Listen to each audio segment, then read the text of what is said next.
Ladies and gentlemen, joining us live from the Emmons Metroplex down there in Webster, Texas, it's Jammin' Jerry Emmons. Woohoo! Yeah. Hello, everyone. You go, man. You go, man. You need dreadlocks, guys, man. You need dreadlocks. Looks like he's in the Wally World office here with all the Wallies behind him. Wow. I just had this done. Prior to this, they're all scattered throughout the house, and so my wife said you had to get him out of the bedroom. So we had to do something here at work. Well, that's very nice. What are the ones on the very tip top up there? So those are the Lucas Oil divisional races. Yep. And the ones here on the second level are Lucas Oil divisional championships. Like throughout the year you win either a world championship or a divisional championship.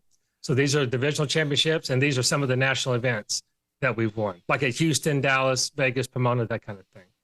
Sweet. Just to name a few. Just to name a few. That's right. Well, And if you look behind us, we don't have any of those. We don't have a one. We have one from Lupe Tortilla. In other words, we suck. Yeah. Well, Okay. well, I'm still waiting on one.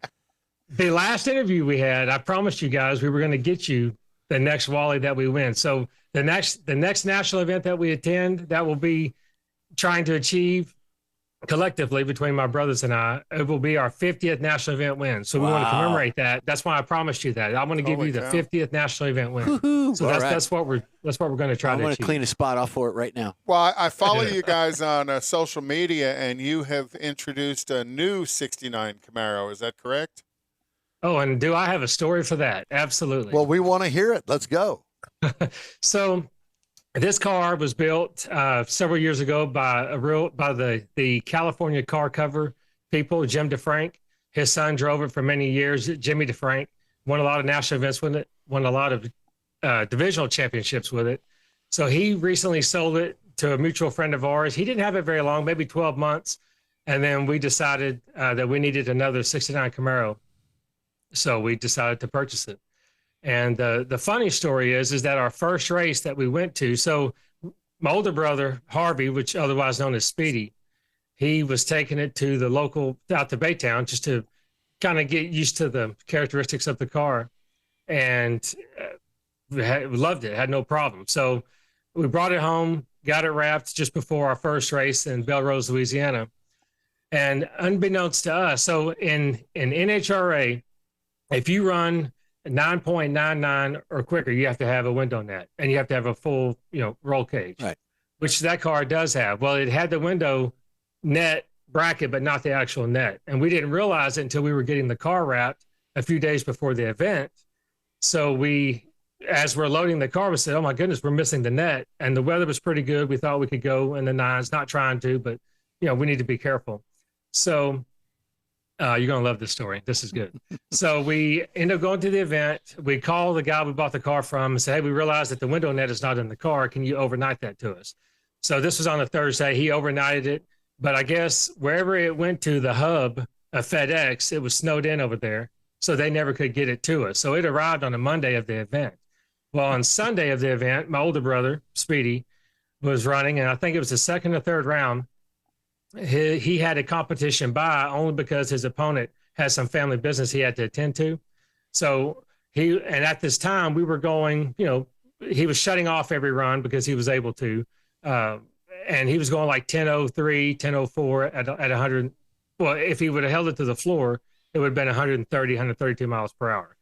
So now that he had an opportunity to make a clean run to see what we could really get, so we could get a good dial in on it, we said, well, how about this?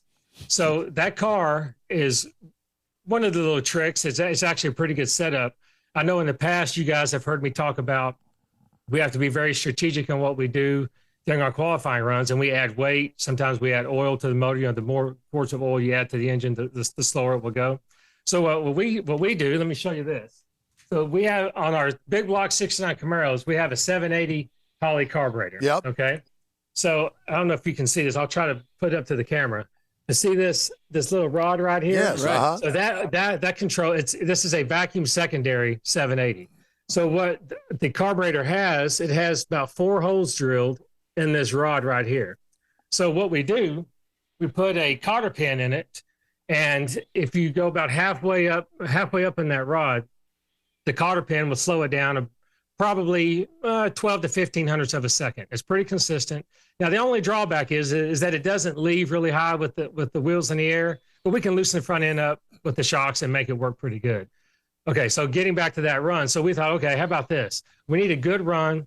We need to be conservative. We don't want to go in the low 10-0s because it's too close to the 990 mark. We're going to put this pin back in, get a good dial and run. We think we should go 10-15. Worst case, we'll go 10-20. So we get up there. He makes a run because he's by himself. This is like second or third round. And he goes down there, and he goes 999.8. Uh-oh. So we have no window net. So we pull off to the scales. He weighs his car. The NHRA tech officials come over and say, okay, we want to check your roll cage tag, make sure you have everything.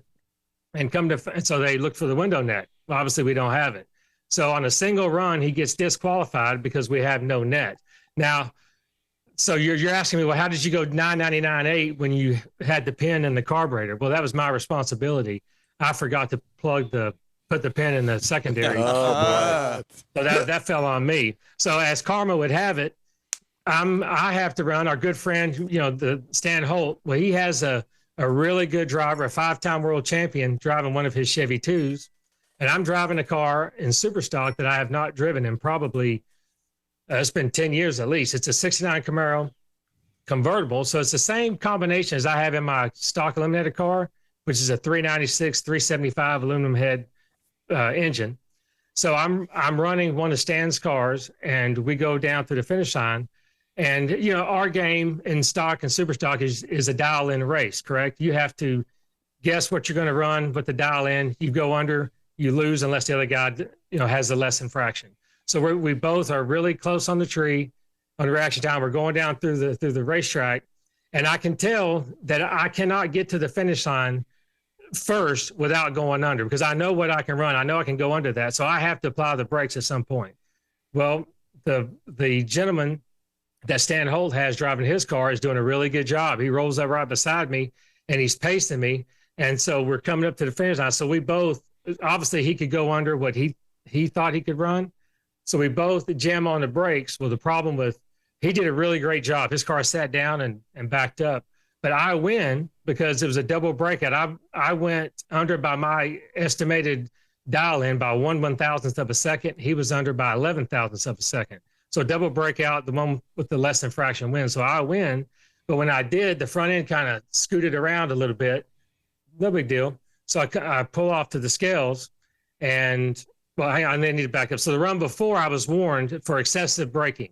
So NHRA says if you go down there, now their rule in the NHRA rule book tells you that if you lose control of your car due to excessive braking, meaning you cross in the other lane or you hit a concrete barrier or hit an opponent, that's due to excessive braking, you're disqualified from the event. That's how it reads in the rule book. So the NHRA division director takes it upon themselves to enforce the rules of how they see fit. They have the right to do that. So the run before I ran Stan Holt's car, I went down there and got on the brakes, turned the wind light on, but the front tires kind of lock up a little bit, smokes them. I go to the scales. They say, okay, the Emmons, this is your one and only warning. If you do it again, you're out for the event. So we come right back, and I run Stan Holt's car. We go through the finish line. I smoke the tires. I didn't know that. I could feel the front end kind of move. I come back on the scales. The guy, NHRA officials, rolling down there on his little mini bike, and he says, Jerry, I really hate to do this, but we warned you, you're out. So not only did I lose, I would have had to run my older brother, Speedy, in the semis. That was the quarterfinals. He ended up running up at the event, so I would have had to run him. But it all worked out. Speedy won the next round, but ended up losing the final. So that was a little karma for me for forgetting to put the pin in my brother's secondary. So, wow. But we fixed the problem. So come to find out, this car has been in the garage for quite some time.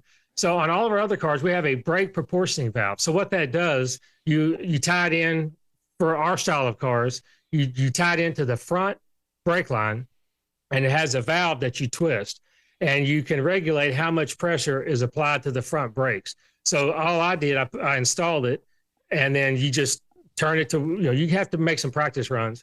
And then it doesn't apply more brake to the rear. It just takes away pressure from the front. So now when you go down there and you have to make a last minute call like that, you get on the brakes, the tires slow down, but they never lock. So the car just kind of sits down and backs up.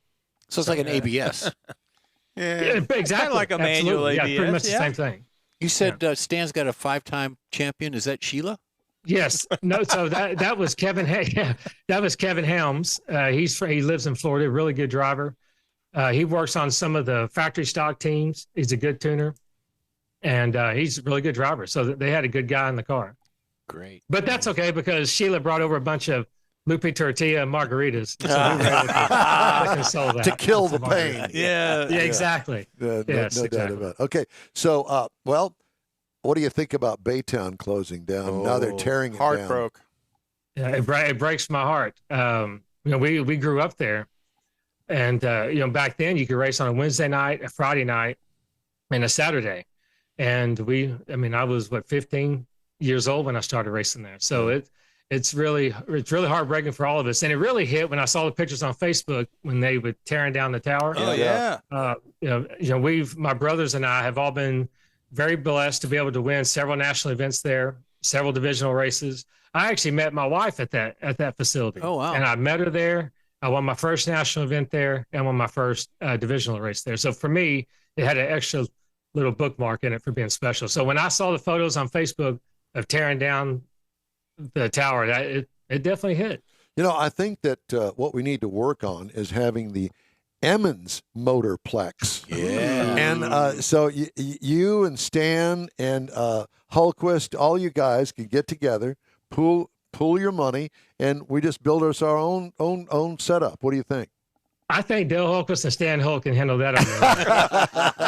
I'll just show up and give them my money to race, but they're pretty stacked. They can handle it. Yeah, I got it. Well, speaking of that, I want to touch with you on the Emmons Autoplex. I was thumbing through this thing online, and it's emmonsmotorcompany.com, and it's your used car inventory.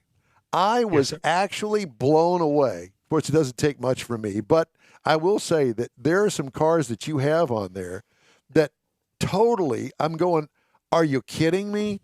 I can't find it right now, but it was a car that only had like 25,000 miles on it, and it was under 20 grand. And you guys have those kind of cars. It takes a lot of searching to get those. I buy a lot from the West Coast area. My brothers buy here in Texas, and we buy some in Florida. But it takes all of us 3-4 days a week culling through the inventories of these auctions to find that type of car. And so that's where you find most of these cars at auction? Yes, sir. Yeah. Yes, sir. Florida seems to have a really good pick of the lower mileage cars. Sometimes in Vegas I find them, but more so in Florida and California. Yeah, well, for instance, here's one. A 2006 Buick LaCrosse CX sedan. There's no picture of it. And it has 35,000 miles on it, V6 engine. It's a nice car. And Very nice car. $10,500. Whoa. Ainsley needs that. No, he's already. I got a granddaughter who's gonna be needing something pretty soon. David Ainsley is I think your gold star customer because he buys all of his cars from you. I'm glad that he does. We need all of you to come by. Yeah, exactly. But it's very interesting to me the kind of cars, the caliber of the cars that you have over there, you guys go back a number of years, and I've never heard or seen any negative comments about Emmons Autoplex. Never. And in the car business, negative comments are easy to come by. Yeah. And so you got a really nice, clean dealership there. Well, thank you. And that really means a lot to all of us. And it's a struggle. I mean, there's a lot of things that go on behind the curtain to make sure that every customer, gets that great experience. We're celebrating our 50th year this year in business. We started back. These are our hats we just had made. We started with Mike Trumbull. They're a racer too.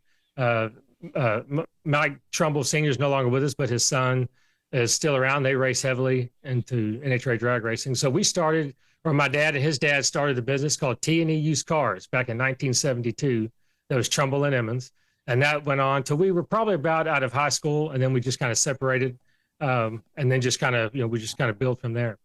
But, one thing that's kind of crazy about the used car business, and we've always loved it. We've never had a job outside. When we were younger, we didn't go to Burger King and work at the drive-thru. My dad made us put on I remember at 5 years old, we had rain boots on and we were washing cars at T&E Used Cars. So that's all we've ever done. We just kind of worked our way up. But, there's a speech that Matthew McConaughey made years ago I think it was the Golden Globes. It's on YouTube. You can find it.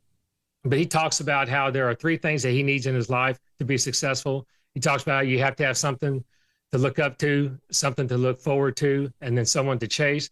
Well, we kind of, unbeknownst to us, we kind of, follow that.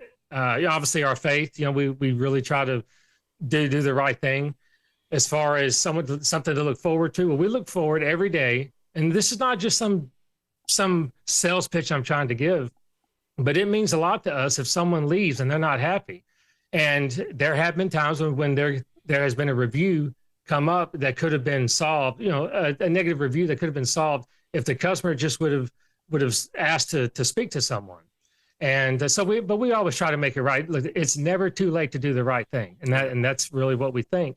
And then to have that something to chase, well, I feel like we're always chasing the market. No matter how long we've been in this business, no matter what you read, prices are going up, prices are going down. I know people say that prices are getting lower, but I don't know what lens they're looking through, because for us, the prices of cars are still high. We were really, really low. Had struggled a little bit in our first quarter. I think we sold 837 cars in the first quarter. I think now we're down. It was 730. So a little less than 7% is what we're down. And that is obviously due to the credit unions.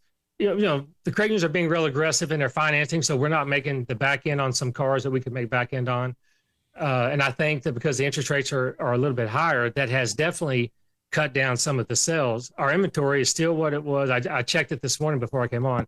Our inventory was within 50 cars of what it was last year in our first quarter. So it's not that we had less inventory, it's just the market. And so because of that, we need to find those, like what you just brought up, that $10,000, $12,000 car. We need to find those because we sell more of those. And honestly, our profit margin is thin, but again, if we can sell a car like that with low miles at a fair price, they're going to be happy, or we intend for them to be, and then they're going to come back or spread the word, and then we can build off of that. You said you sold over 700 cars in the first quarter. How many cars are actually physically there? And is there a time where like this car's been sitting 30 days, or do you have that type of experience? Absolutely. So we're very aggressive in our pricing. So we pride ourselves into being the lowest price within 300 miles. So even though a car may be inactive, it may be the lowest price online, we look at it and we're able to use our back-end tool to see if we have any action. We can tell if someone clicks on the ad of the car, if they downloaded instructions to our dealership. If they downloaded directions to our dealership. So we're able to see some information. So even though it may be the lowest price within 300 miles, if we're not getting any action that we can see, and after 30 days, it's time to readjust. So we definitely dip it down a little bit to kind of see what the problem is. Sometimes it's not price at all. It's just they're not looking. They're just not searching for that car. Right. So how big of an inventory do you try and keep? We like to get to be over 900. I think right now we're at we're at 830. I'll have to double check. I think we're at 830. Oh, so pretty much if somebody's looking for any kind of used cars, you guys with 800 plus vehicles have a high probability of having what somebody's looking for. Exactly. 1,000%. It's interesting. Every night we always pull up, and I may have said this before in a previous show, but we always, before we leave, we always pull up what has sold for the day. And you can never, we're not selling 10 Jeep Wranglers Unlimiteds and 5 Chevrolet Cruises or 3 diesel trucks. It is literally between a $30,000 vehicle lifted truck. It may be a $99.95, $79.95, $69.95. It's just really all across the board. And that's the reason why we try to have so much in inventory. And we try to be very specific on no one gets dead set on buying only one particular car. We try to buy everything low mileage that we can. And even some stuff that's elevated in mileage. That's not a bad thing. The Carfax provides some good information. Remember back in the day in the 80s, I know for me, when I would clean cars for my father, the biggest thing would be is my dad would say, go open up that glove box. And you open the glove box and there would be a stack of receipts of oil changes and tire rotations. Well, so that, Carfax is kind of taking the place of that. So when we're looking at cars, we pull the Carfax and they generally will tell you the story of the car. Fascinating. You know what? We could have you on for an entire show. We could. Yeah. All 3 hours. I know one thing. I'm giving that website address to Kylie tomorrow when I see her. Yeah, do. Yeah, I posted it up on our social media already. Yeah. Jerry, it's great. It's great to talk to you, and I know that you're going to be out at Stan's Tailpipes and Tacos next Saturday. I'm definitely going to try. Rain. As long as the rain doesn't show up, we'll be there. Yeah, no habla rain. No habla rain, and bring one of the race cars. I'll do that. I'll definitely do that. Well, listen, man. Tell your brothers we said hi, and thank you very much for joining us today. Wealth of information, great stories. We appreciate you, my friend. Thank you guys very much, and happy Easter to everyone. Good You luck too. on that Happy trophy. Easter to you as well. Take care. All right. Time now for This Week in Auto.